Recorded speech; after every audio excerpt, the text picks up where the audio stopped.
If you've ever been to a fandom convention or a writers' conference, you know how valuable and entertaining panels can be.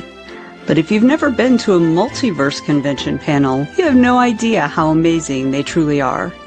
Multiverse has a knack for making virtually any panel into a free-flowing conversation, one that doesn't always stay in the room or stay within its hour. Attendees and panelists alike often continue the conversation well after the panel is officially over. And this year, as Go Indie Now turns the spotlight on the Multiverse Convention with our ongoing series, in addition to our interview sessions, we've also put together a few panels modeling what a multiverse panel is like, in hopes that you get the feeling for what those who have experienced it already know.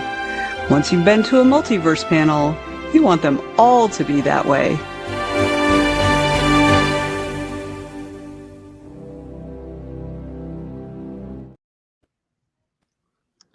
Hello, everyone. Hello, live audience. Hello, Multiverse. And hello to the people that are watching this after the fact. We are recording, which is terrific. So thank you, everybody, for being here.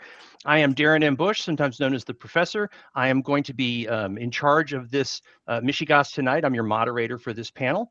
What we're going to do is we're going to make sure we get everybody introduced first, and then we will get into our topic, which I hope is interesting and entertaining tonight. What I'm going to do is I'm going to start from the far end, as if we were sitting at a table in this order. I'm going to start from the far end of the table and ask Mr. Hillman to introduce himself to the multiverse audience. Make sure I'm not muted. Okay, so I'm S.M. Hillman professionally. Most people know me as Sean. I'm a speculative fiction writer. I'm also the play and game director for Multiverse, as well as the the producer for our RPG content here on Go Indie Now, and I'm a occasional panelist and other weekly or bi-weekly host for This Week in Indies. So welcome everybody. I'm glad to be here. This is going to be fun. Thank you, Sean. And my newest friend, Shakir, go ahead and introduce yourself. Absolutely. For those that don't know me, my name is Shakir Rashan. I am the conjurer of worlds, myth, legend, and prototype. I am a hybrid author, most recently in the fantasy scope. My newest novel will be out right around Multiverse Con, as a matter of fact. Sageborn will be out in October. So I'll be looking forward to running that deal while I'm down in dealing with all of the other things that Multiverse Con brings out at this point. That's the long and the short of it from me. I'll turn it over to Hollis. Hi, I'm Hollis. Thank you, Shakir. And Shakir, I have to tell you, the fantasy world I've created is called Rashan. Yeah, I saw that. And I put 2 ways in it just at the beginning instead of the end. So you know, I like. Yeah, we gotta talk. and I did name it Rashan just because I love the name Rashan. So not a problem. But hi, I'm Hollis Jo McCullum. I am an epic dark fantasy with romantic subplots author. I'm a 4-time national award winner. I write 2 different book series, the Rashan series, which is my big seller. The flagship trilogy of that is fully out, and the next book, the first book in the next trilogy, is coming in March of 26. And then the Lost Beacon Chronicles, which is historical dark fantasy, which I'm very honest about history. My degree is in world history and ancient cultures, so it's a rougher read. That I get super honest. But those are also quite good, and they're also out there. But hey. Good deal. Thank you, Hollis. And so we have an understudy with us on the panel tonight. Joe, why don't you go ahead and introduce yourself? Hi, everybody. I'm Joe Compton. Obviously, you were expecting a more pretty face to be sitting in this table with Mr. Tom DeSimone, but I will do my best to shine in his absence for the moment. If he does happen to show up here, I'm going to tag him in and tag me out. But for the moment, I am here, and I'm happy to be here, and I'm happy to talk about this awesome topic that Darren has created. So thank you, sir. Yeah, you're very welcome. Now, Joe, I wouldn't normally do this, but I'm going to pull moderator's prerogative and ask you to tell everybody who you are. as it relates to this production. All right. So I'm the owner and operator of GoIndie Now, which is where we're broadcasting from right now, and executive producer of most of the shows that come on this network. I host This Week in Indies with Mr. Hillman at the end there, and a bunch of other shows that I do. And I am an independent author. I usually dabble in crime fiction and fantasy. I've dabbled in fantasy and horror, but I'm a big science fiction nerd, so I can relate to these topics and definitely talk about them. And I also am an independent filmmaker, and I actually did work on a pilot for Once Upon a Time for a Sci-Fi show. So I guess that qualifies me enough to be on this panel. Yeah, I think you're qualified, Joe. I think we're okay with your competencies and experience here. That's excellent. I'm still Darren M. Bush, sometimes known as the Professor. I'm an Atlanta con runner. This year, I'm the assistant track director for the science fiction track at Multiverse. Hello, Woodrow. Welcome. I'm also going to be working at some other conventions that I don't have time to get into, but keep an eye out. I'll be all over the place. Relevant to this conversation, I am a content creator, moderator, and panelist for a lot of conventions in the greater Atlanta area. I am also a lifelong science fiction reader. My parents were both big old nerds and got me reading hard science fiction when I was a kid, maybe a little too early, but we'll find out. And also, I think it's worth mentioning that I've been an IT professional for a very long time. And so I am currently in the process of learning how to teach people how to use AI with its ups and its downs, which I'm hoping will not be relevant to this discussion, but we'll find out. Thank you, panelists, for being here. We appreciate you. I want to remind everybody, just in case, that the name of this panel is Science Fiction and AI Lessons from 135 Years Together. And if you're looking at that going, that's a typo, isn't it? I promise you it's not a typo. That's that very weird number is the inspiration for this panel. And so we're talking about authors. So I'm also a published author. I might have mentioned that in the introduction, but I forgot. I'm also a published author in fiction and nonfiction. And every once in a while, someone will say to me, hey, do you get such and such AI to help you with your writing? And I want to throw a chair at them because no, I will not be asking AI to help me write fiction. No. And I'm sure I'm not the only one on the panel I see some heads shaking up and down. Yes. What we're going to do today instead is we're going to talk about the opposite, we're going to talk about the portrayal of artificial intelligence in science fiction I'm hoping in various different formats and styles. And I admit I've rounded off a little bit, but I found a piece of fiction that is approximately 135 years old that uses artificial intelligence in it, which we will get to in a few minutes. But before we start getting into the details, I want to start by asking our terrific panelists here. And again, I'm going to start with Sean and work across. But I want to ask you, Sean, what is your, like I mentioned it during what I was just talking about with, nerd parents and reading science fiction as a kid. What's your intersection with science fiction as a fan? So as a fan, obviously, I watched a lot of science fiction TV and movies growing up.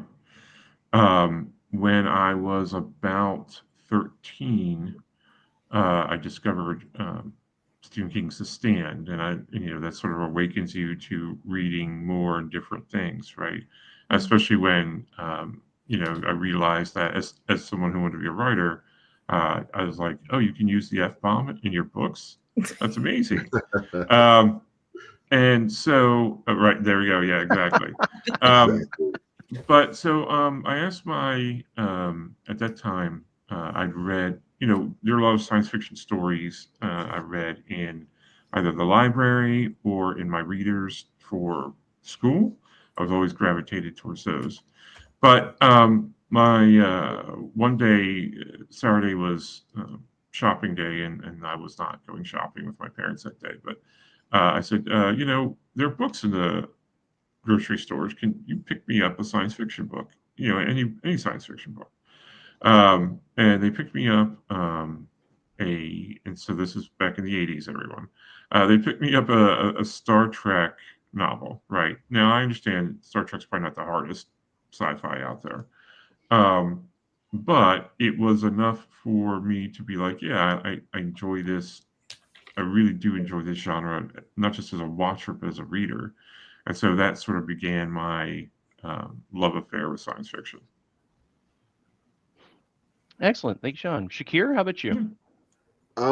Mine kind of, I guess in a lot of aspects, that I guess the first introduction obviously was more through film and television before I actually jumped into the reader space, as far as that was. So obviously the first that comes to mind is Star Trek, for me. The reason behind that was I'm a Navy brat. So just the fact of the USS Enterprise and the whole idea of actually having been on that carrier as a young child, because my father was in the Navy at the time, and you get all the perks that come along with it, so to speak. So so being on that ship and then having a space version of that ship just kind of catapulted me in, for the most part. After that, that's when I think it started to really kind of kick in from a reader's perspective. I just kind of really wanted to see what was really out there, outside of just visually stimulating things, as far as being able to just kind of figure out what I wanted to see, what imaginations could actually be out there, and all the things. So the wildest thing was that I'm my family is most academics, as far as being in various school systems in the Atlanta area, and having access to different libraries, different high schools throughout the Atlanta area is definitely a perk. So that was really where I finally got a chance to get my hands on Dune. That was my first major introduction into the sci-fi space, and from there it just kind of took off. I actually had I had some friends who had parents who introduced me to some of the early stuff, iRobot, the short stories version and things of that nature that eventually became what it became. Having to have read those before I saw the visual representation was interesting, to say the least. But those Dune was the first, and then Star Trek before that, and that was pretty much what kind of took off for me. Excellent. Okay, I would not be doing my job if I didn't say that we're going to have a Dune 60th anniversary of the novel panel at Multiverse this year. Nice. Dune On that panel. Excellent. Excellent. I can't wait, Joe. Dune is my favorite novel, period. I finally had to break down and make a decision, and I went, okay, yeah, the first Dune novel is my favorite. So we're not going to waste any more time talking about a book that doesn't actually have any artificial intelligence in it. Right. But I'm so glad that you mentioned it. Hollis, go ahead. What's your intersection with science fiction as a fan? So like you, Darren, I was born into nerd family. So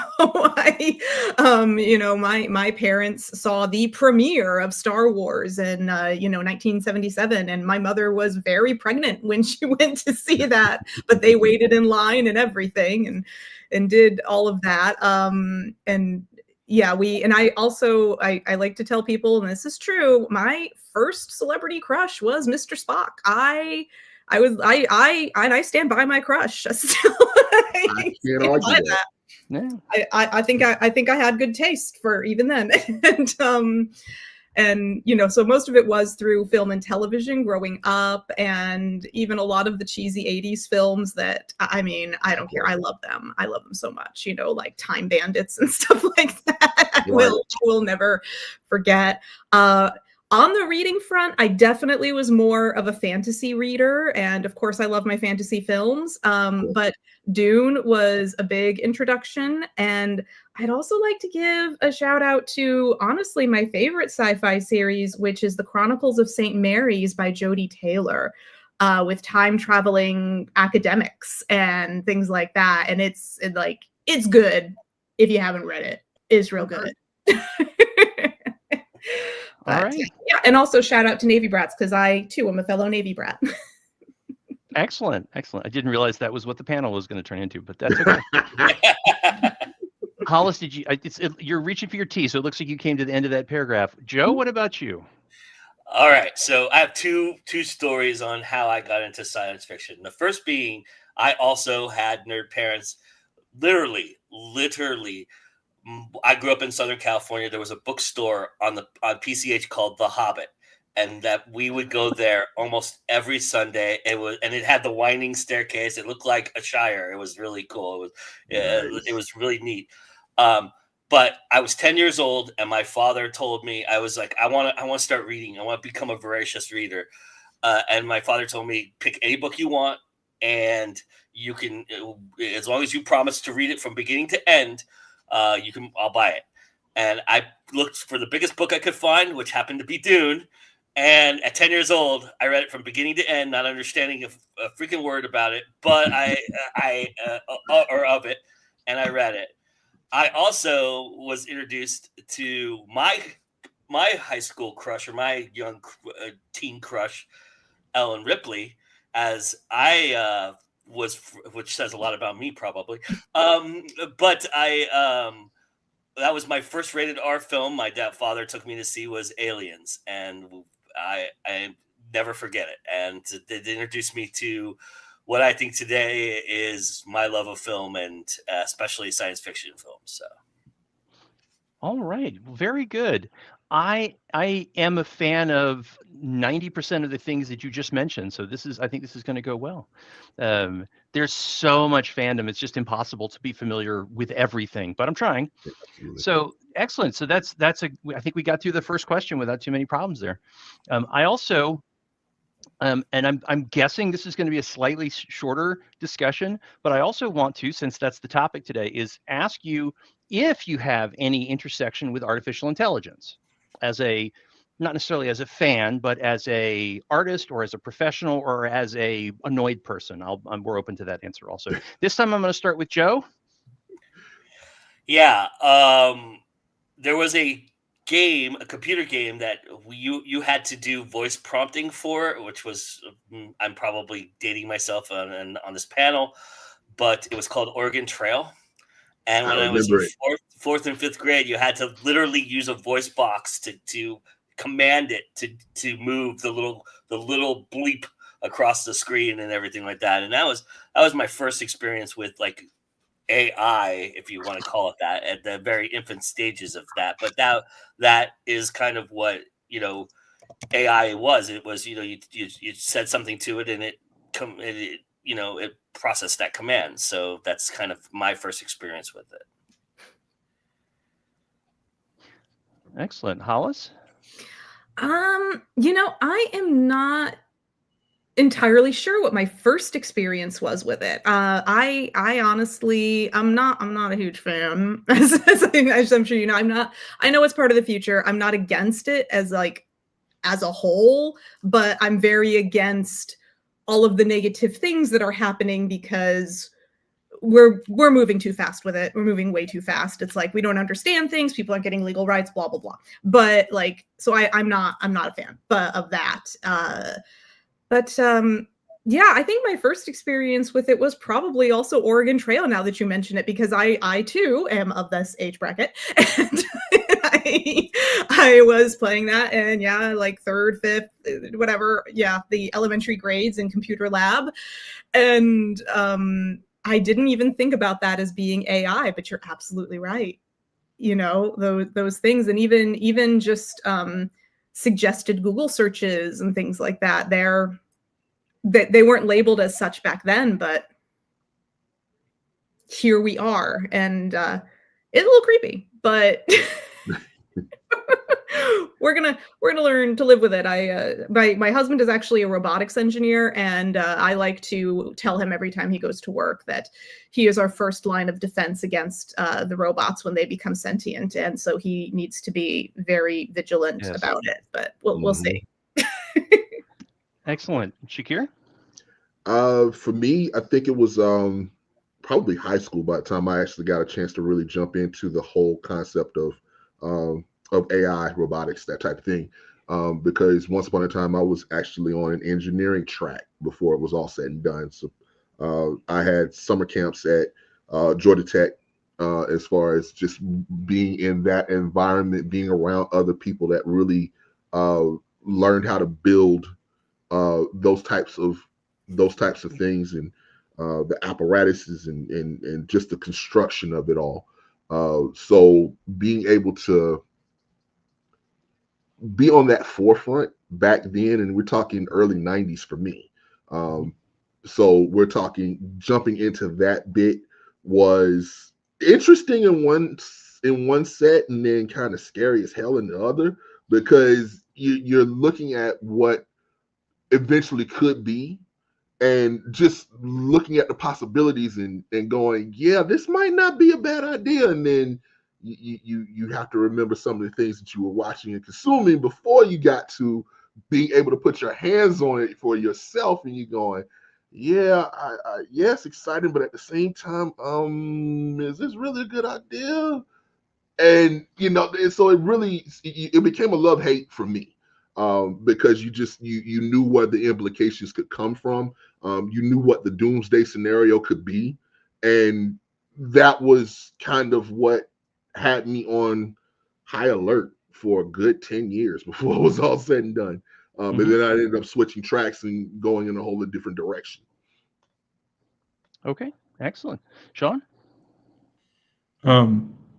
So, like a lot of people, I interacted with video games on my PC. So, in a very primitive way, AI was a part of that. Over the years, one of the things that, as a gamer, that especially as a strategy gamer, that you're always pushing for is stronger AI, better AI. This is too easy. I need a better opponent. I need a stronger opponent. The irony of that being, here we are today, where, and they're not necessarily the same thing, but here we are today with like Copilot for work. And Copilot is so intrusive. Hey, I could finish this for you. Well, it's okay. I can finish it myself, Copilot. Thank you.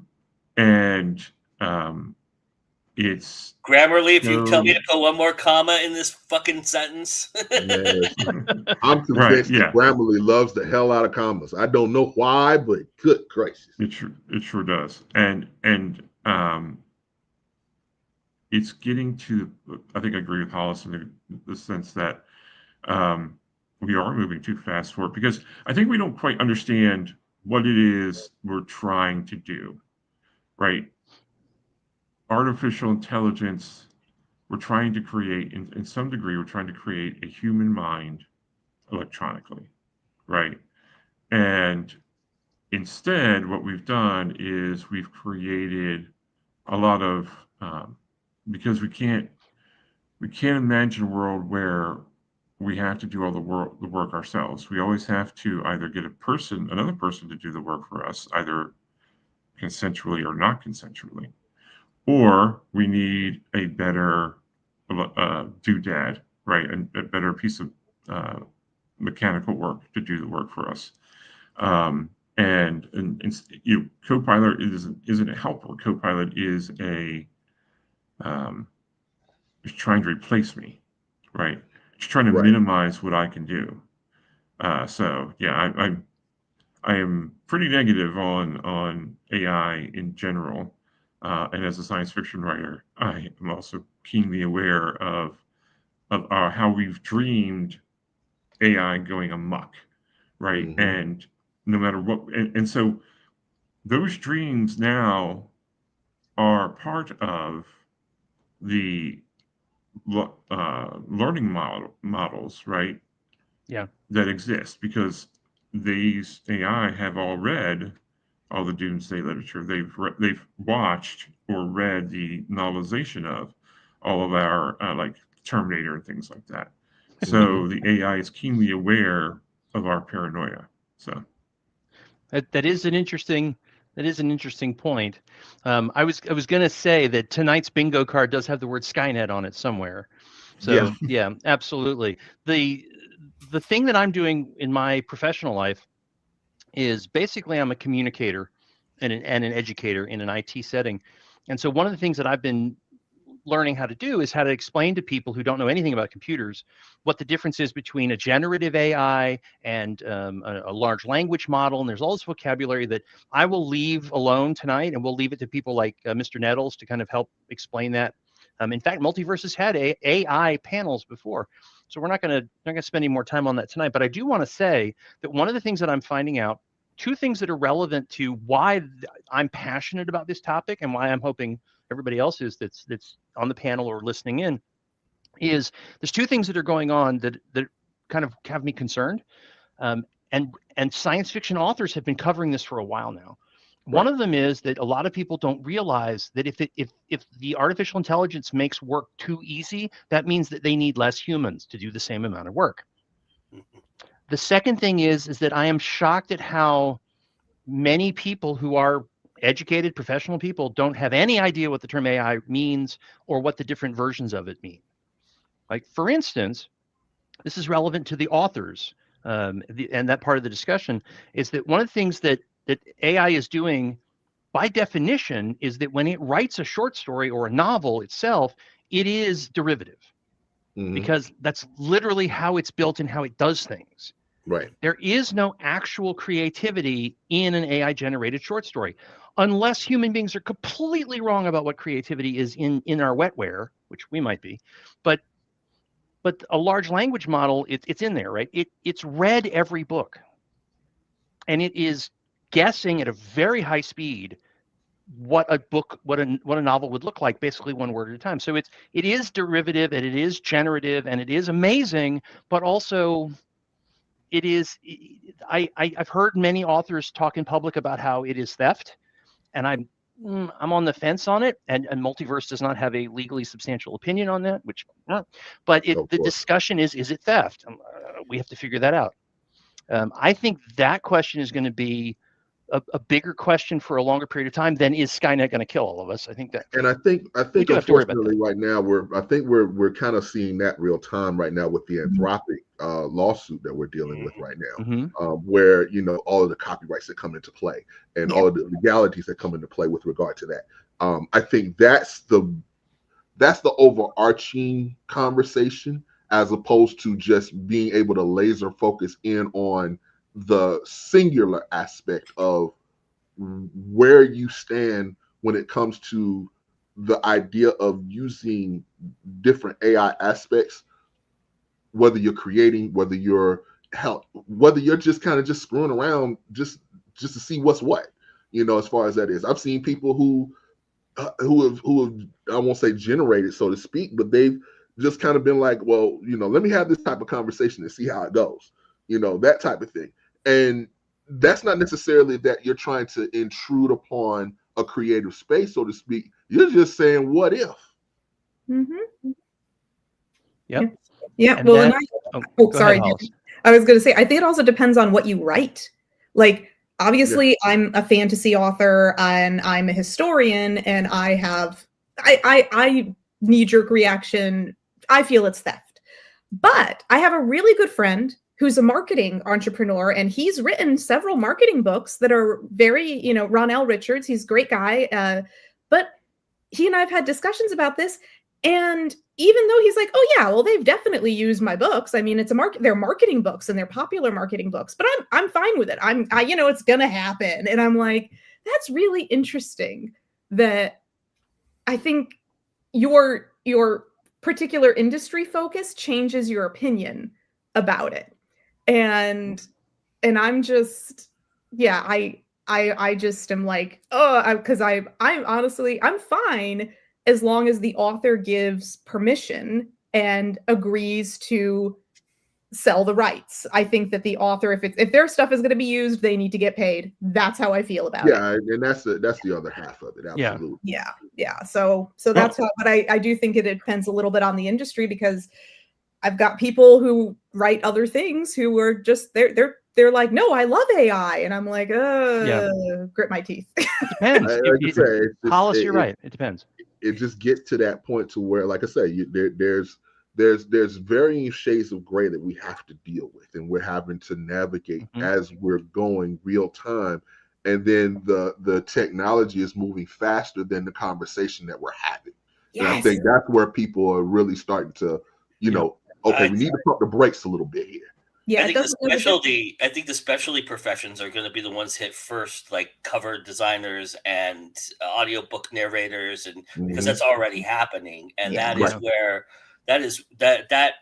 us as creators, we can control the creative flow of things oftentimes, but when people are utilizing those covers, those AI generated covers, and then doing their audiobooks because they can do it cheaply through AI versions of that, that's when we kind of regress a little bit, especially for the independent side of things. I'm on the independent side of things, and we've fought so hard over the last 20 years to be relevant in this space.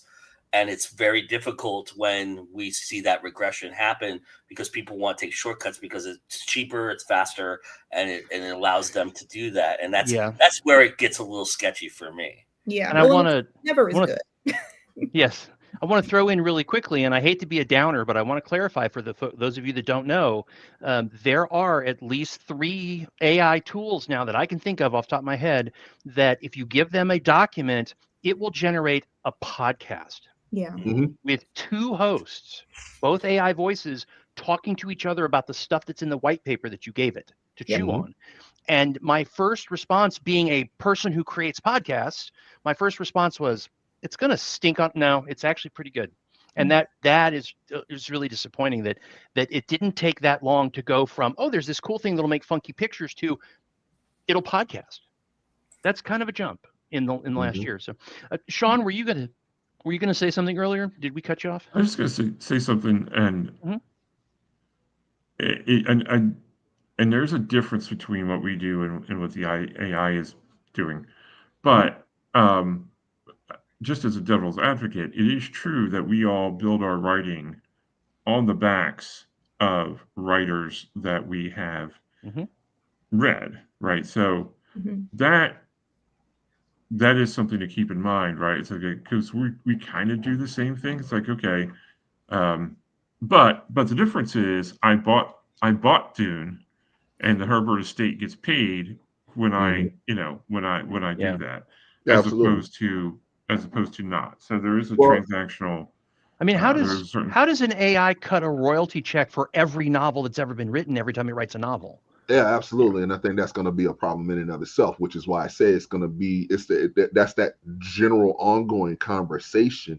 And the fact that there's an active lawsuit that's in the midst of that is really trying to answer that question.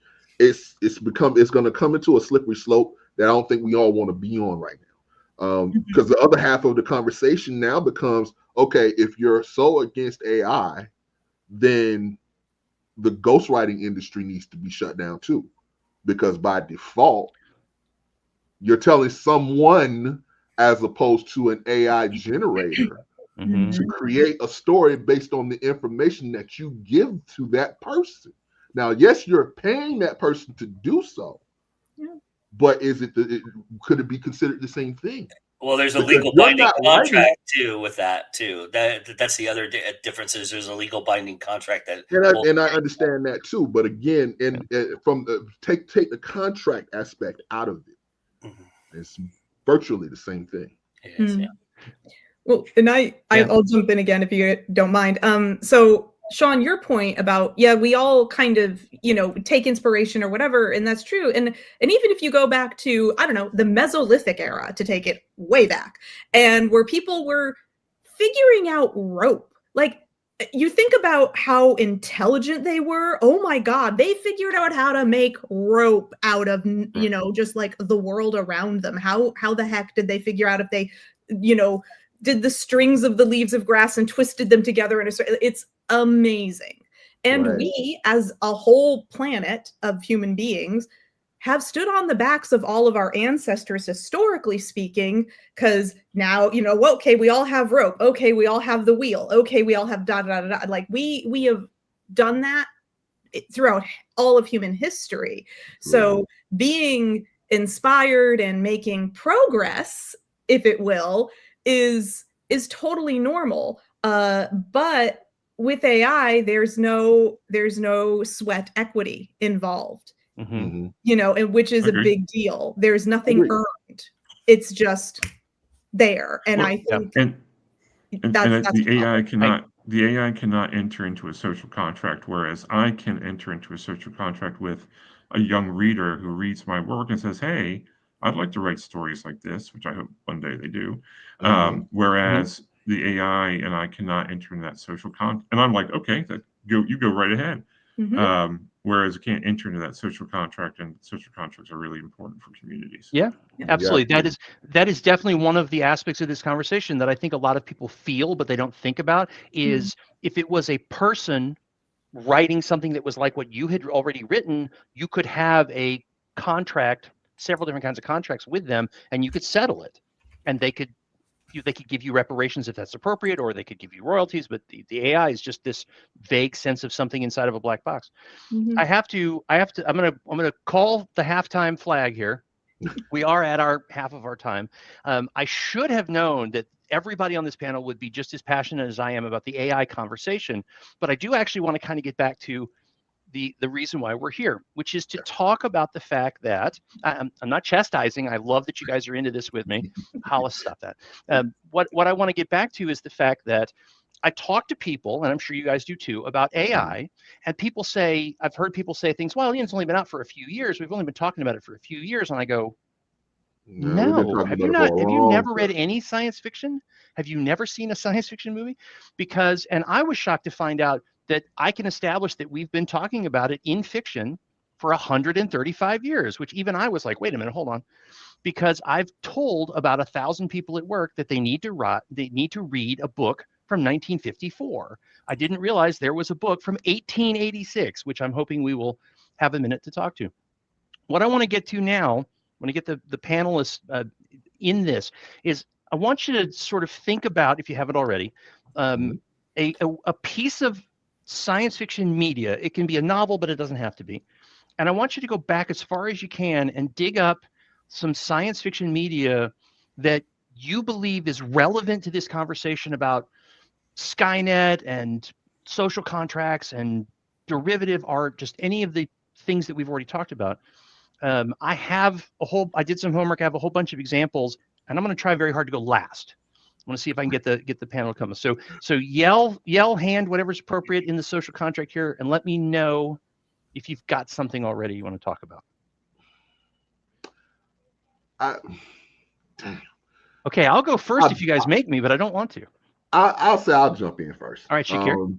I had a conversation with a few friends earlier in the week when I was bringing up the topic with them, and we jumped around with a lot of different things. And when I said the concept was 135 years, a friend of mine actually jumped out and said, "Well, I'd argue that it was more 200 years ago as opposed to 135." And they brought up the concept that Frankenstein might be the very first concept of artificial intelligence with regard to how Frankenstein's monster was created. And I thought about it and I was like, well, they're not entirely wrong. I mean, the monster was actually, for all intents and purposes, a reanimated corpse with no soul in a manner of speaking. So they couldn't be considered human.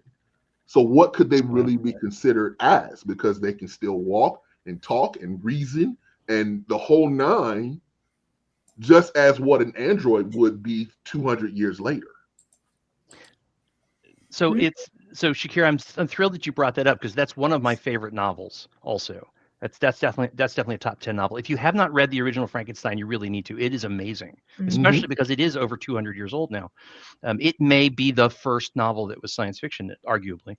But I would say, again, as Sean said, devil's advocate, that it was pieces of corpses, including an intact brain.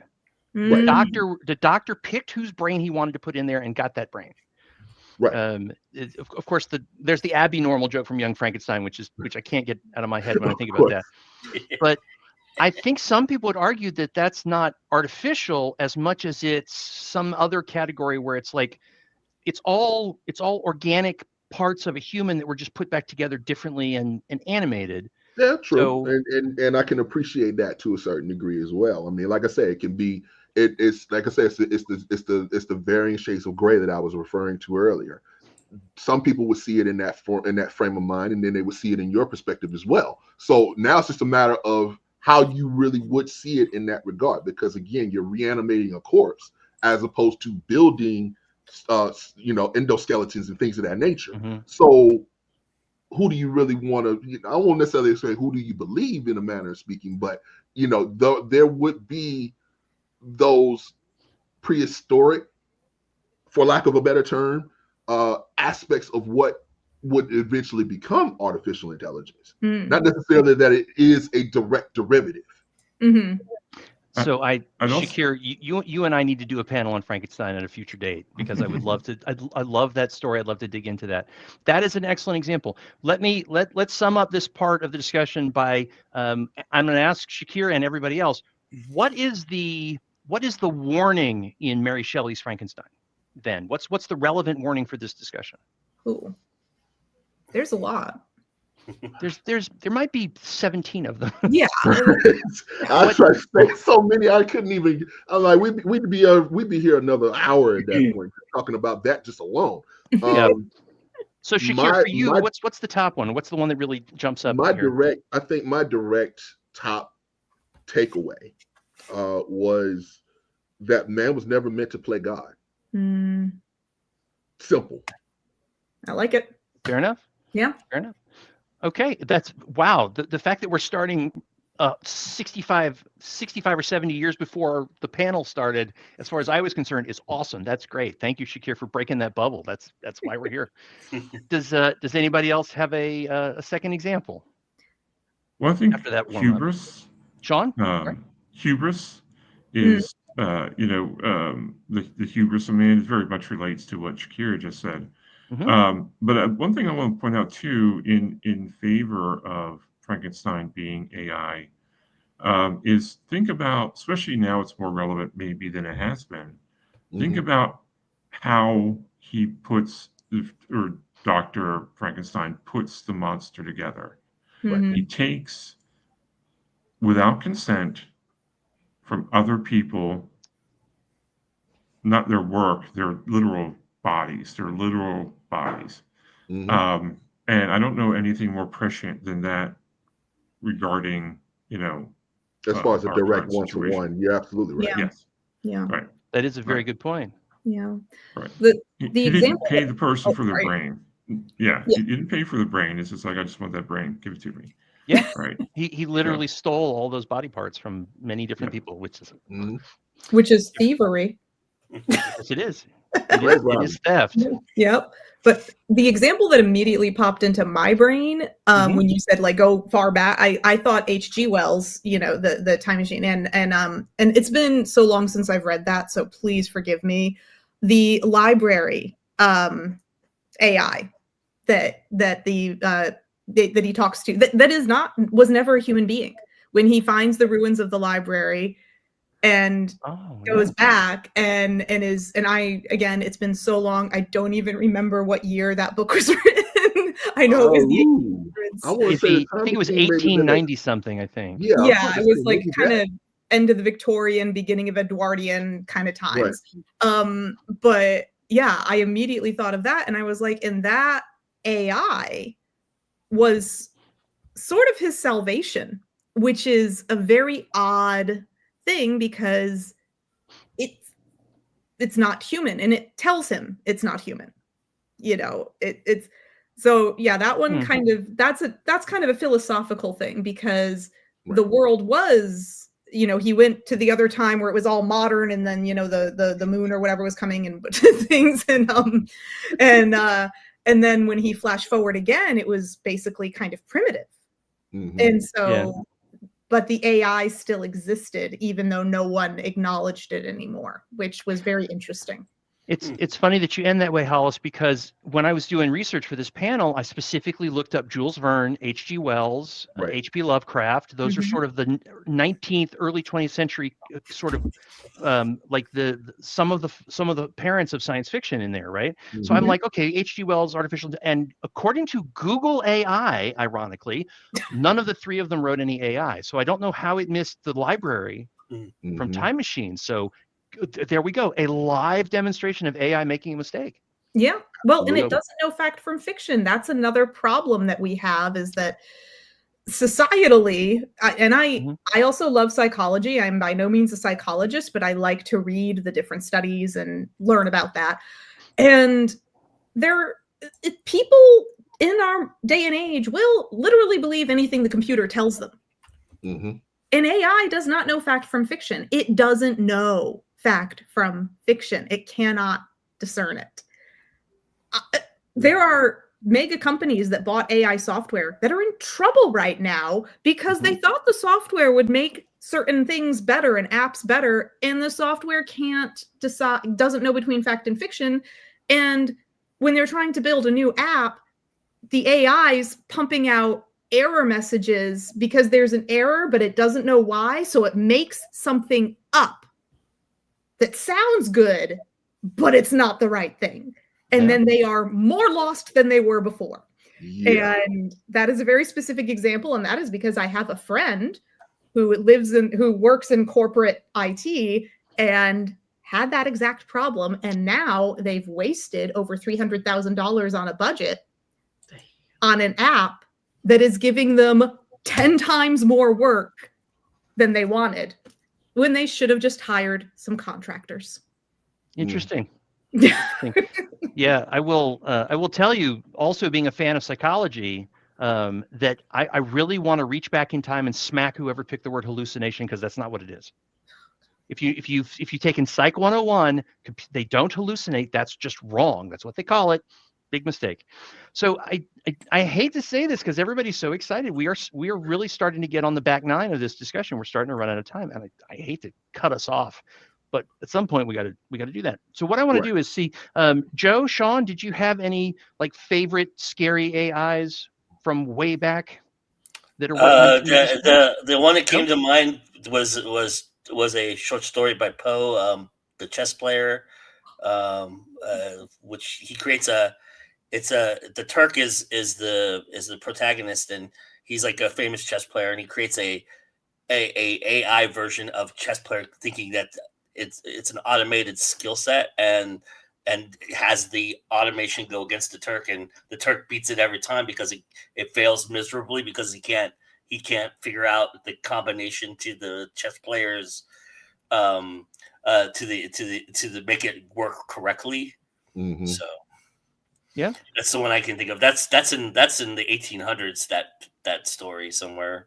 Yeah, early 1800s, somewhere around there. So I am embarrassed to say that I forgot about Poe and his very early science fiction. So that thank you for adding that to the list. Sean, what about you? You got an answer for this one? Mine was the same as Shakir, Frankenstein, and the new Prometheus. That was the one I was thinking about immediately. So interesting. Okay. Well, what I do want to do before I forget is I want to let everybody know that the novel that I found sort of accidentally that started all of this madness is from 1886. I'm not going to try and pronounce the French, but it's The Future Eve in English, and it was written by, oh boy, here we go, Auguste Villiers de l'Isle Adam. I think I'm close to pronouncing that correctly. Back in the 19th century, they just had more names.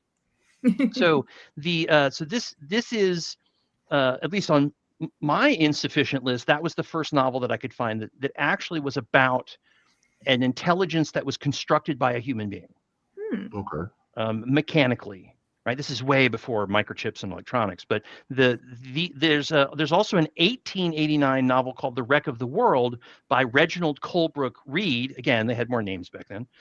And it was very similar, is that somebody needed something to make decisions for it, so they mechanically built something to make decisions and to do the thinking. And I have not read either of those books, but I'm going to add them to my list. Ironically, with the Poe thing, he got destroyed by the local press for creating something like this, and talking about how the human brain can never be beaten, and the Boston Gazette destroyed him. It kind of started his downfall into the opiates and drugs and things like that, because he couldn't wrap his head around why people were not getting it was a fictional story, you know. But He was people ahead of his took it time. very seriously, like he was threatening the world with this. You know. So in our final stretch here, I just want to open this up to the panel. Can you think of a science fiction story featuring some sort of warning about artificial intelligence? It doesn't have to be 100 and something years old. What's a really juicy good example? Like when people say I don't understand AI because it's so new, you can go, no, you need to read this novel that's been around for a long time and it'll help. Anybody want to jump on that? Can I take the low hanging fruit and say Fahrenheit 451? I mean, that's the low hanging fruit, right? Was there an AI in that one? Yeah, Oh, there's a lot of AI in that. There's a lot I of, was waiting on that. you know. Okay. So Ray Bradbury, the Ray Bradbury, Fahrenheit. You know what? I thought I'd read that book recently, and I don't remember the AI. But is it the computer that decides how things are done and which books to burn? Yeah. Mm. Yeah, Okay. and the programmers and all that. So yeah. Fair enough. Yes, and A.F. Stewart in the chat, Joe, if you don't mind popping that one, there we go. Yes, the 2001: Space Odyssey is absolutely on all of our minds because Arthur C. Clarke sort of created the poster child for, you know what, you guys programmed me, but I'm going to kill you because you ordered me to. And it's like, wait, what? Hold on a second, Hal. I found out, this is a juicy little bit here that I didn't know, is that the film and the book both came out in 1968 because they were created at the same time concurrently together, which I think is that's we could do a whole panel just on that sentence. So Kubrick did the craziness. Film. Yeah. And Arthur C. Clarke sort of created the poster child for the killer artificial intelligence that is just confused and trying to do its job and doesn't understand why everybody's screaming. Right. So there's Disney's dark period with the black hole in the 70s. Right. Yeah. I think mine. I think mine specifically, and although technically it's kind of cart before horse because there was a book written after the fact. War Games. Yeah, that's a good one. That was the first time that I learned the concept, learned the name global thermonuclear war. Mm-hmm. Right. That was the first one I thought of. Though I will, to continue on my H.G. Wells tangent, the War of the Worlds, I think, is a pretty big one because even though it's maybe not technically AI, it's aliens, they were using advanced technology, which I'm stretching because I was going to say War Games. Well, War of the Worlds, War Games, they're right next to each other on the shelf. Yeah, absolutely. They're right next to each other on the video shelf, in the DVD cases. I want to... Sean, go ahead. Yeah, I was going to say two things. One, I want to kind of give a shout out to Metropolis as a visual media because, the dumbass doctor creates the android robot and sort of fills her with a purpose. She's not quite as autonomous maybe as we normally feel about AI. But for me, there's a series by Fred Saberhagen called Berserker, which is really good if you like that kind of thing, where the berserkers are basically going through space and just wreaking havoc. And they're not human. I don't think it's been a while since I read it, but they're not human AI, right? They were developed by something else, and they're just going through space and battle against this foe who is quite capable, right? But it's not organic. Yeah. Right. Yep. One of my favorite examples is actually more recent. I'm a huge fan of Isaac Asimov's robot books, which that's the book I was talking about earlier. That's from 1954, where he developed his laws. Yeah. If you're interested in AI, you got to check out Asimov's robot trilogy because he answers a lot of these questions ahead of time. Absolutely. If we're willing to listen to him. But the slightly more frightening is more modern. It's a Michael Crichton book called Prey, which I also recommended. It's a good read. And so here's the thing: is there's a couple of rules in programming nanobots, and one of them is don't teach them how to charge their own batteries. And the second one, right? Okay, right. And the second one is don't teach them how to make more of themselves. So the scientists in charge of this project out in the desert teach them how to charge their batteries and teach them how to make copies of themselves. And then Michael Crichton hysteria starts.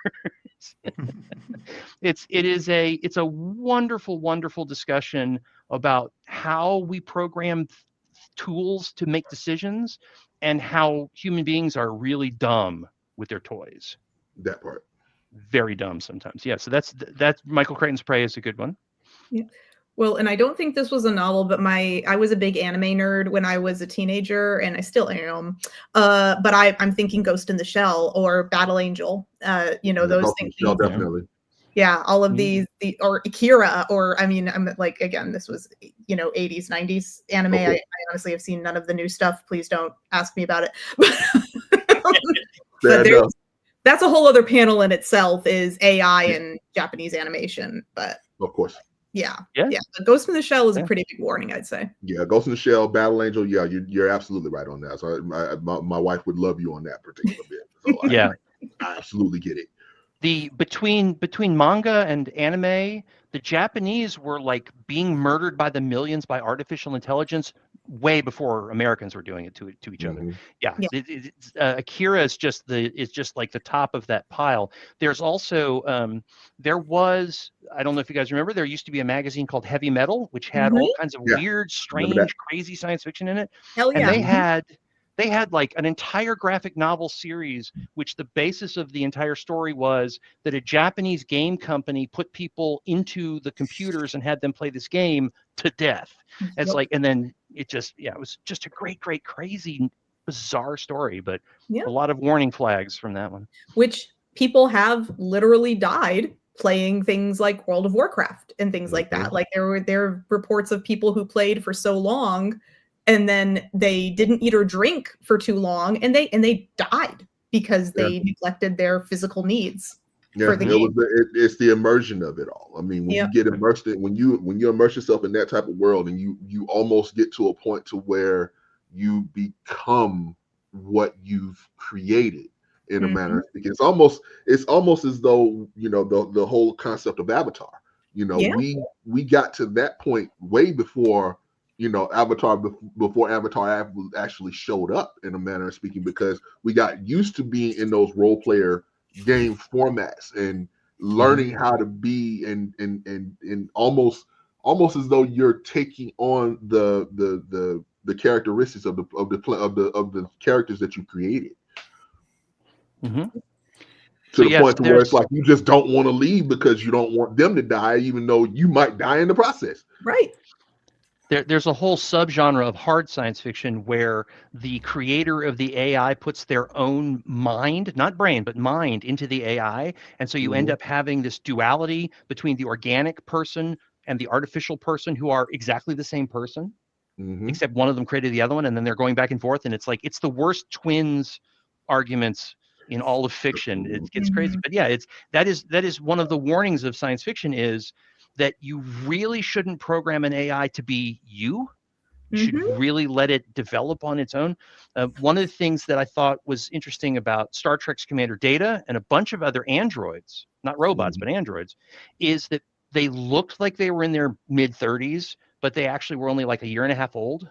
Yeah, so they were literally brains of a child, brains of a child, so to speak. So they're learning they're having to learn everything as they go, and not understanding things that we had already learned because we had age and experience on it. Yep. One of my favorite lines of all time. That explains it. The AO2s were always a bit twitchy. Yeah. I mean, when we could do a whole panel on AI in Star Wars and all the weird stuff that we've discovered over the years with that, especially with some of the more recent properties. But one of the things that I think is so funny about the droids in Star Wars is how they have sort of broken up into little cliques and groups. And the easiest way to get a droid to complain about something is ask them about a completely different kind of droid, and they'll just go off. They'll just mouth off about them. Right. 3PO does it all the time. R2 does it. Yeah, Yep. so that's another part of this is once we have, like, I can only imagine. You have to wonder if like Google and Microsoft's engineers who are working on these AIs are like secretly sneaking in editorial comments about the other company. Like if you ask Microsoft Copilot about Google Agent Space, will it be a little catty? Yeah. Right. You know, Yeah. it's like, As someone who lives in the heart of Silicon Valley, I can tell you it's very catty. oh yeah, yep. And the AI is reading everything, so they read that too. Yeah. I always, because I live literally by the Apple campus. I'm literally Wow. 2 miles from the spaceship. Wow. Oh wow. Yeah. And I can tell you, anytime somebody comes up to me that works at Apple, they always have a Gmail address. They get shit for it every time. So Mhm. Excellent. They should. They Yeah. should. The competition is good for us actually. Different panel. We're getting some really good comments. I'm seeing Oh, from yeah. A.M. Stewart and Woodrow Hill. Yeah. Yeah. Thanks, guys. Yeah, because I'm here. Yeah, I'm about to say, what was it? I saw, what did they say? Humans, I think is what it was. Yeah, the Yeah. Dollhouse. Yeah. Yeah, Dollhouse comes to mind for me as well. Oh yeah. how That about, was how about Stepford Wives? You know, That part Yes. too. Yep. That back to Poe, the House of Usher, yeah, Mhm. which Ray Bradbury modernized and turned into androids yeah. in Martian Chronicles. Mm. There's another little weird connection there.